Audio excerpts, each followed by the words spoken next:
So I firstly want to thank the Axelrod, Chagai, and Rebbitzin for hosting. It is really, really nice. I certainly know and not at fault to people in the community. Obviously, there's a lot of challenges with hosting. It's not always so easy. So I appreciate you hosting this week and being willing to host every single week. This really is a very exciting thing. And it's a very, very holy and impressive limud for what we're about to be undertaking. Just to give a little bit of background, Moshe Chaim Luzzatto was an Italian Jew. He lived, the author of the Sefer, he lived from 1707 to 1746. So a relatively young, short life. And this was written around 1738. And it became very popular extremely quickly. And it was popular throughout, everyone recognized its greatness. The Vilna Gaon, who is known certainly as one of the greatest Chachamim, greatest Torah scholars of all time, he's said to have read the first chapter, which is what we're going to be starting tonight. He's said to have read that multiple times. I forgot if it was like 9 times, 11 times, 14 times. It's like somewhere in that ballpark. He read it that many times before leaving his house, because he wanted to make sure before exposing himself to the outside world with so many distractions to really get this into him and really remind himself what matters in this world. And the Vilna Gaon is also said that within the first 11 chapters, there's no extra word that he found. Nothing superfluous. Every single thing is precise. And as you see it, and the more you study it, you'll see that it's really written in a very concrete and a beautiful way, where there's nothing added. It's not where he's just going on. There's certain times you'll go to a shiur, I hope I don't do this tonight, where sometimes you find them being very repetitive and it's going on. And there's really a certain derech here in what he's going to be doing. The first 11 chapters. What is that? Why did they only go and say that about us? I'm not sure.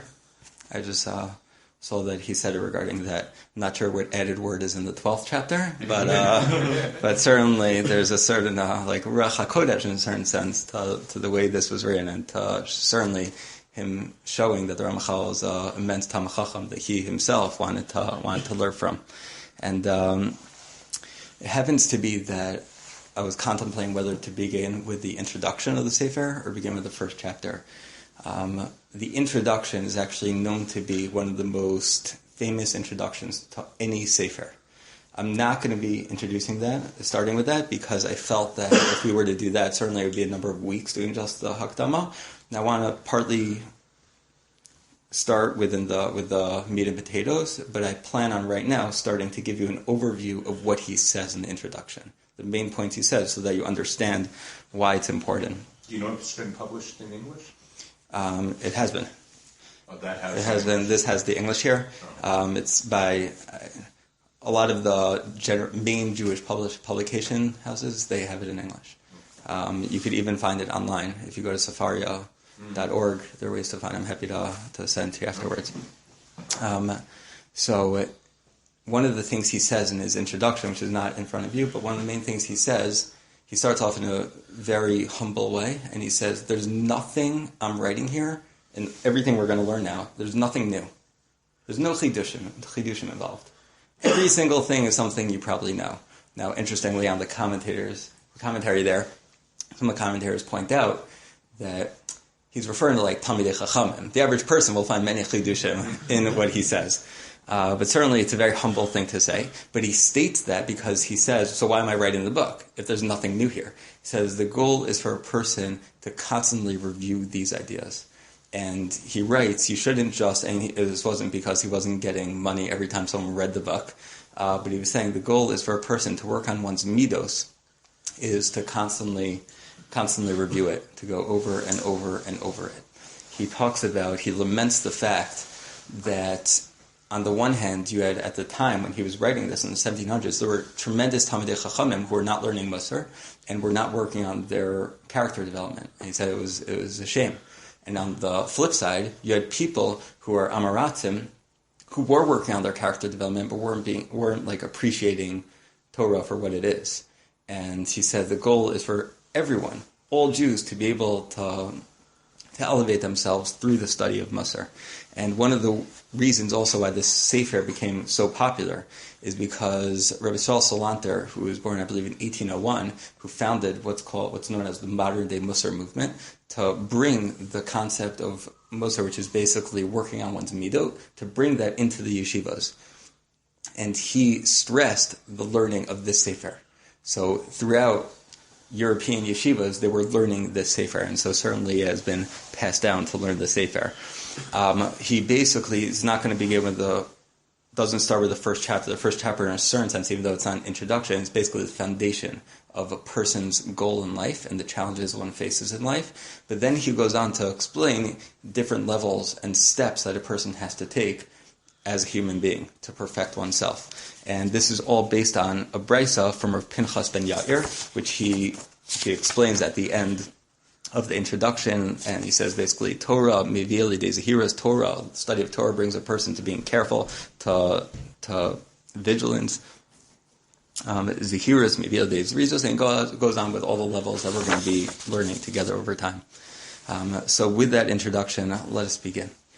So the Ramchal says, Yesod HaChasidus, V'shorish HaAvodat Mima. Now the word Chasidus here is not meant like the way we view Chasidus, because modern day Chasidus was founded slightly after this time period.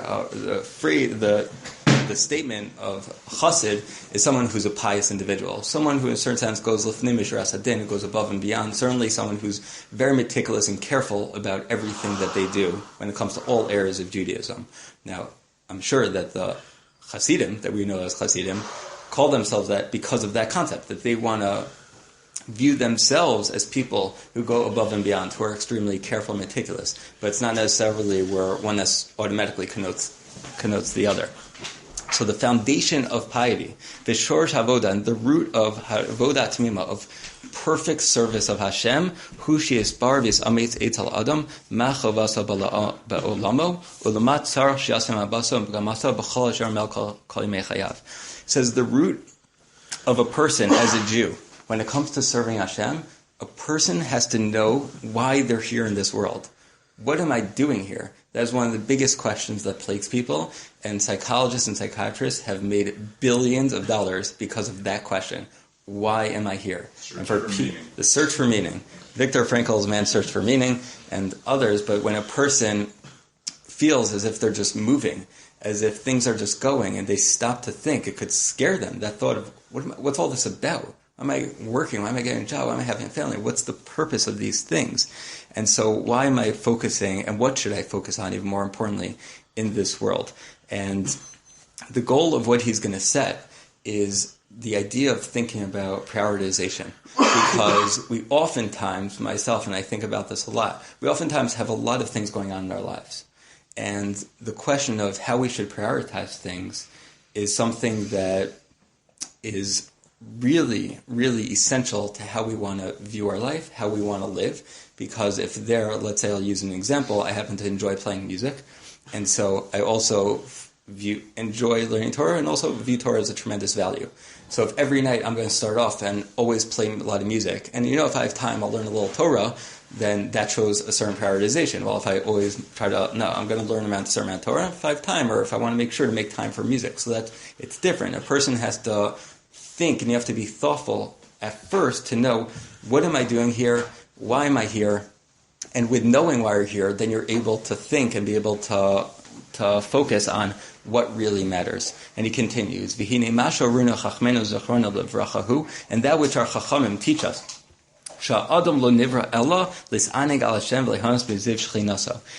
it's also a very important question, that when it comes to the question of why did God create us, so if I were to ask my high school students, or even any of you, for the average person, I ask why God created us, so the average person would probably say, for us to serve Hashem, to be an Eved Hashem. It seems like a good thing. It seems like a common answer. And he says almost the opposite, because Eved Hashem implies that Hashem wants us to serve Him. But he says, what's the purpose of the world, of us being here? Hashem created us for the reason, l't'aneg al Hashem, to get pleasure from Him. V'leihanos miziv shchinaso. And to get and to benefit from His Shechina. Shezehu hatanug hamiti, because benefiting from Hashem, being close to Hashem's Shechina, is the greatest and most true and authentic pleasure. Va'idin hagadol mikol ha'idunim she'echol limatei.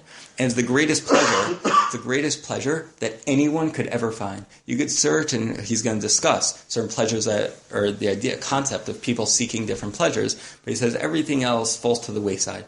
But the real and the greatest pleasure is serving Hashem. And just before we go on, I want to share one brief thing, that there's something, I may have said this in Shul at some point, I'm not sure if I did, but I say this to students a lot. Because obviously a lot of times, and myself at points in life, people struggle with sinning, with doing the right thing, and all these ideas, all these challenges in life. And I tell people, and I really find this true, and you can think about your own life, that when I am doing something where I feel this is what Hashem wants me to do, there's no greater pleasure than that. To know that right now, it doesn't have to be out of a year, like where I'm calculating my year, how did I spend my year? But this moment, this day, this hour, if I'm doing what Hashem wants me to do, there's nothing greater than that. There's a tremendous difference between happy and meaning. People want to be happy, but people also want to have meaning.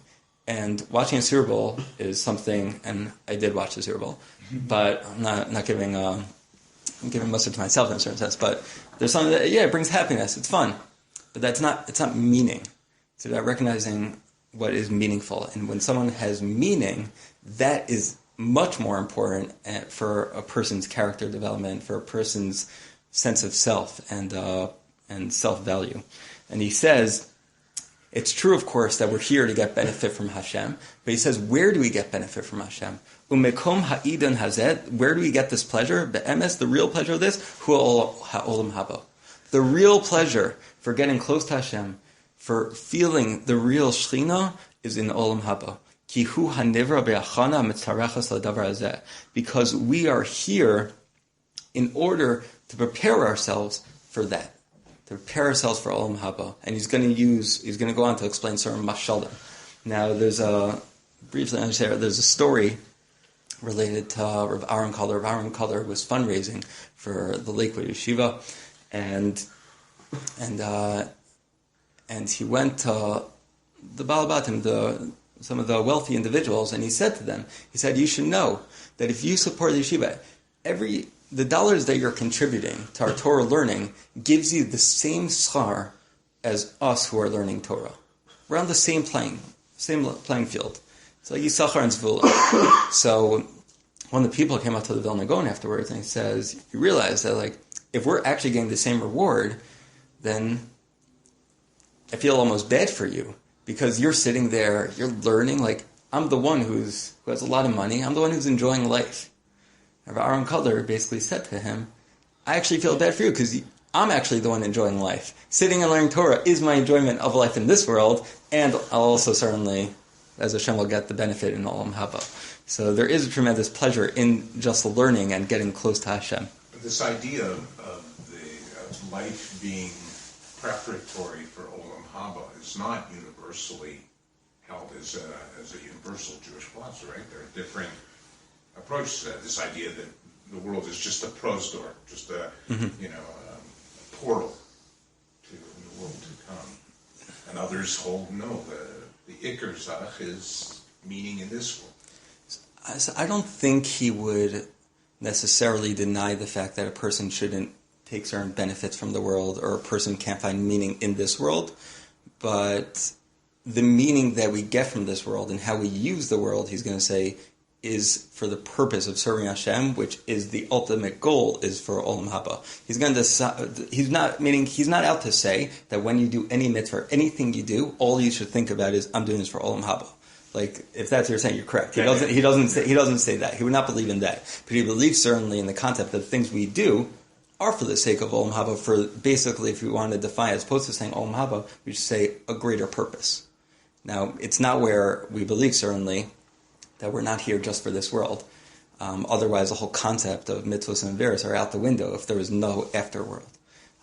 But the fact that the afterworld is an even greater place, and the Balei Musar point out that the pleasure attained in Olam Haba is something we can't even imagine how good it tastes. And the opposite, Rahman Litzlan, is also true. The Gemara in Brachos explains that there are certain things that you're able to get a sense or a feel for what certain concepts are. So, for example, if you want to get a sense for Olam Haba, so the Gemara says Shabbos is a 60th is Mein Olam Haba, we say in davening, correct? And because the Gemara says, I think it's probably based on that Gemara, where the Gemara says it's a 60th, Shabbos is a 60th of Olam Haba, a 60th of like smallest amount of taste. And the halacha, literally, like Batal B'Shishim, it's like it's a 60th there. And so the Gemara says, when it comes to Gehenna, we think of fire. And says fire is that Gemara says fire is a 60th of Gehenna. So fire is pretty intense. And that's only 1/60th of what Gehenna is going to be. But so the whole concept on the flip side, though, is that Olam Haba is so amazing that we can't even fathom what it is in this world. And so he's not out to say that a person should basically shun the world and don't look at it, but he's going to be pointing out that there are many difficult challenges in this world that a person has to be aware of and be cognizant of before embarking it and being able to think how you want to live your life in this world. And let's continue. Certainly we could pick up on other things. What does it mean, Al Hashem? Al Hashem. Anig Al Hashem. I think it just means getting pleasure. I don't think it means like on me. Obviously Hashem doesn't have a body. But getting pleasure, I can tell you how it defines it here. Only to take delight in Hashem. This Anig Al Hashem. So continuing on. So Achad Derech Kedei Lagil Emachos Chavtzin Yuzeh Huzeh Olam. So he says the purpose basically is to do the mitzvos, to get Olam Haba. And he says the only place you could do this, you could attain Olam Haba, is this world. This is all we have. This is what Rabbi say in Pirkei Avos. Ha'olam hazeh domeh leprosdor, exactly as you alluded to, Yisrael. Ha'olam hazeh domeh leprosdor b'fnei ha'olam haba. That this world is a corridor, is a hallway to get to Olam Haba. Now, I'd like to actually explain that in two ways. The simple way, which is probably the way we're understanding it right now, which is that this world is the way to get to the next world. This world is first, just like a hallway comes first before you enter the main room. But I want to use another way, because he explained how Olam Haba is so amazing, and that's where you get the closest to Hashem. But you have to go through this world first. So if you were to go to a palace, imagine walking through the hallway. There's some nice things in the hallway, but the main place where you're going to see like how magnificent and beautiful it is after you pass through the hallway. When you get to the room, you're able to actually experience what the palace is. And that's, I think, another level of what he's saying here. We're able to use this world to be able to get to the next world, which is going to be really much more majestic and beautiful. And the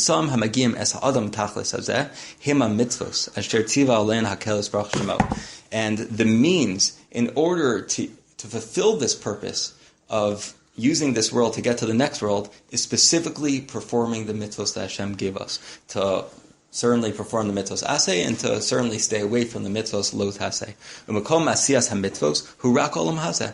It says the only place to do the mitzvos is in olam hazeh. And there's a story that the Vilna Gaon, who's someone who took time extremely seriously, very, very diligent in time. The legends are he spent 22 hours a day learning. He slept in three half-hour increments throughout the day, and for half an hour, that was time basically like eat and go to the bathroom combined throughout the day. So you're talking about a man who didn't waste time. And on his deathbed, he was crying. And his Talmidim around the deathbed asked him, Rabbi, why are you crying? You know where you're going. You're about to get to Olam Haba. Why are you crying? And he took his tzitzis in his hand, and he said, for just a few dollars, a few cents, I could wear a pair of tzitzis, and I could get reward forever, for eternity. And once I pass away, it's done. There's no more earning schar for Olam Haba. There's no more reward. Whatever you are at when you pass away, that's your lot, and that's what it is for all of eternity. It's a scary thought, and certainly it's a thought that will keep a person in check. And therefore he continues. Al kein husam ha'adam bazeh ha'olam. Therefore a person Hashem places us in this world first. Kadesh al yedei hamtzam ha'ele hamizdamnim lokan. That a person, through these means, through these mitzvos, which are here in front of us, yuchal la'agia el hamakom asher hu chanlo. A person is able to reach that place that's prepared for him. Shehu ha'olam haba. That's olam haba. L'rvosh shamba tova asher kana lo al yidei amtam eila. To then gain the benefit and to enjoy the pleasure that he worked for through these means, through the attainment of all the mitzvahs that he worked for and fulfilled in his life. This is what Chacham say, Gemara in Eruvin Akaf Beis Amud Aleph, Hayom la'asosam u'machar lekabel scharam. Today I'm going to work, and tomorrow I'm going to reap my reward. Another similar line, like we're going to see, like when it comes to Shabbos, if a person doesn't cook before Shabbos, a person should not expect to have food on Shabbos. A lot of different analogies for having to do something in the immediate in order to gain the reward thereafter. Certainly as a teacher, another analogy is if I have students who just space out and don't take notes, and then comes the midterm or a test or a final, whatever it may be, and all of a sudden now they're cramming, they have to get all the notes, so it probably won't work out very well for that person. You have to continuously work hard in order to attain the reward afterwards. So, but again, it's like reap so you shall be able to sow, right? Put the effort in now so you can reap the benefits later, right? Yeah. It seems like his focus is Olam Haba. His focus is. Yeah. I'm not denying it. I don't think he would deny that his focus is. How does it square with the Pirkei Avot concept that you shouldn't do mitzvahs on a couple of crops, right? For the sake of the reward, that shouldn't be the underlying premise or the underlying motivation for doing this? It's good questions. Even though it's true that, and I don't think, it's jarring to think that here I thought, giving tzedakah, the inherent pleasure of being able to help somebody, is overshadowed in this philosophy by the greater pleasure is that you're doing the Ratzon of Hashem. Mm-hmm. But what's the reason to not be Makabel Christ? The whole reason is also to serve God properly in order so that, you get the only one, I guess, in that sense. I think also what it comes down to is that there's certain times in life where you want to emphasize certain things, even if it's not the true and ultimate goal. So, for example, a lot of times at fundraisers, they're not just going to announce, give me the money. They're going to hire entertainers. They're going to do other things to get people in, even though the goal, and everyone knows the goal is to raise money for whatever organization it is. So over here, I don't think he would deny that you should serve Hashem lishma, for the sake of just serving Hashem, because that's what we should do. But it's important to state that you should realize what this is all for, what this is about, and should realize your ultimate goal. Set your bar high. Don't just realize what Olam Haba is. Realize how he's also painted the picture of how amazing Olam Haba is. Like a lot of times, I've been asked the question countless times, Rabbi, what is Olam Haba? What's it like? Meaning, it's a thing that people wonder. And over here, when he wants to inculcate the idea into people to work on their midos and their character traits, to serve Hashem, to be able to form Hashem's mitzvos. So the why is the question, and for what, and to emphasize just what you're going to be getting, even though it's not, a person shouldn't do it for that sake, to realize what you're going to be attaining, I think is probably his goal here. Hashem never really talks about Olam Haba in the Torah. Hashem does not, correct, yeah. It's like it shouldn't be our focus, we should just know it exists, maybe.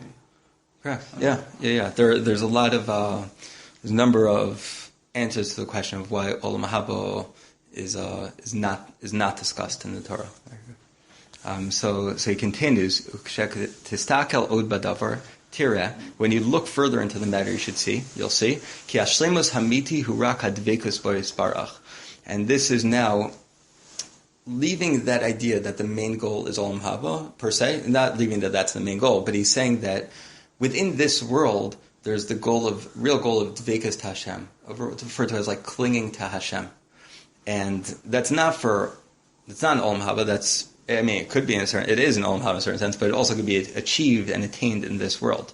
But Humash Haya David HaMelech Omer, this is what David HaMelech says, Vani Kirvas Elokim Litov. For me, the greatest thing is becoming close to Hashem. The Omer, the Melech also says, continues in Tehillim, Acha Sha'alti Meis Hashem Osav HaKesh, Shivti Veis Hashem Kol Mechayai.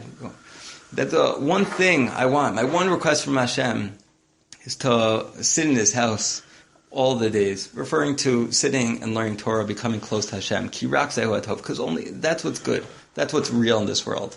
And Rashi, in Sefer Dvarim, Perek Gimel, Pasuk Hey, he discusses that this concept of dveikus, which he's saying, this is one of the hashlemus hamiti, that when it comes to true perfection of dveikus, which a person should attain, that dveikus is defined as a person who emulates Hashem's ways.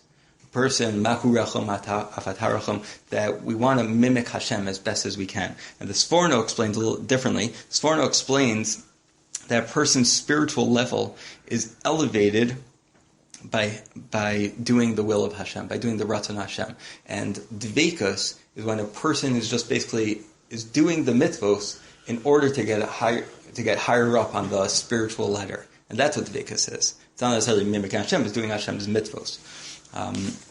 And different ideas relate to it. He's saying that's one of the greatest pleasures, is that idea of dveikus. I mean, if you just think within your own life of times where you felt close to Hashem, certainly a lot of those times could be a time when you felt you were really doing the right thing, when you felt you went above and beyond. It could be an act of chesed you did for someone that was really something that was very altruistic. Or it could be a time when you really push yourself in learning, whatever it may be. But a time when you feel very close to Hashem is when you're pushing yourself to achieve these spiritual heights. V'chol zulas zeh she'ashavu b'nei adam latov.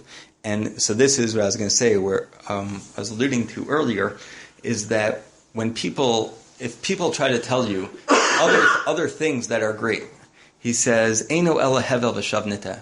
They're false. They're all fake. They're air. A lot of times if you think about the way the marketing works, it's all about trying to just sell the product, push the product, make you think you need the product. You can't live life without the product, right? Each 30-second Super Bowl commercial costs $5.6 million. You know that? And all of them are just trying to push people to buy certain things, you probably don't need, but they want to get you to feel as if you do need that, as if this is what's fun, this is what it is. And a lot of times, I mean, certainly as the Jewish people, we could ask the question, like, why is it that Hashem made us such a minority in the world? We're the Am HaNivchar, Hashem wants us to do the will, we're the one who are given the 613 mitzvos. Why is it that Hashem just didn't give the majority of the people 613 mitzvos?